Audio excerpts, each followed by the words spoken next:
Drugs కేసుపై BJP నాయకుల మౌనం అనుమానాలకు తావిస్తోందని టీపీసీసీ అధ్యక్షుడు మహేష్ గౌడ్ ప్రశ్నించారు. రాష్ట్రంలో పెద్ద చర్చకు దారితీసిన ఈ కేసుపై ఎందుకు స్పందించడం లేదని నిలదీశాయి. రాజకీయంగా కీలకమైన ఈ అంశంపై స్పష్టతనివ్వాలని డిమాండ్ చేశారు. ప్రజల్లో సందేహాలు పెరుగుతున్నాయని తెలిపారు. ఈ కేసు చుట్టూ రాజకీయ వాతావరణం వేడెక్కుతోందన్నారు. నిజాలు బయటపడేలా పూర్తిస్థాయి విచారణ జరగాలని పరిస్థితి.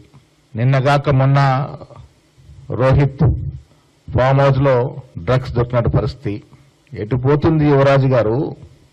రోహిత్ రెడ్డి ఫామ్ హౌస్ లో డ్రగ్స్ తో పట్టుబడితే ఇంతవరకు కిషన్ రెడ్డి గారు స్పందించలేదు, బండి సంజయ్ గారు మాట్లాడారు, బీజేపీ అధ్యక్షుడు రామచంద్రరావు గారు మాట్లాడరు. అంతర్యమేమిటి అసలు? ఆఖరికి డ్రగ్స్ వ్యవహారంలో కూడా కలిసి పయనం అవుతా ఉన్నారు. బీజేపీలో బీఆర్ఎస్ పార్టీ విలీనమైనట్టుగా అర్థమవుతా ఉంది. అసలు ఈ తెలంగాణలో డ్రగ్స్ నిర్మూలన జరగాలనుకుంటున్నారా? యథేచ్ఛగా డ్రగ్స్ సరఫరా చేయాలనుకుంటున్నారా? దీనికి జవాబు చెప్పాల్సిన అవసరం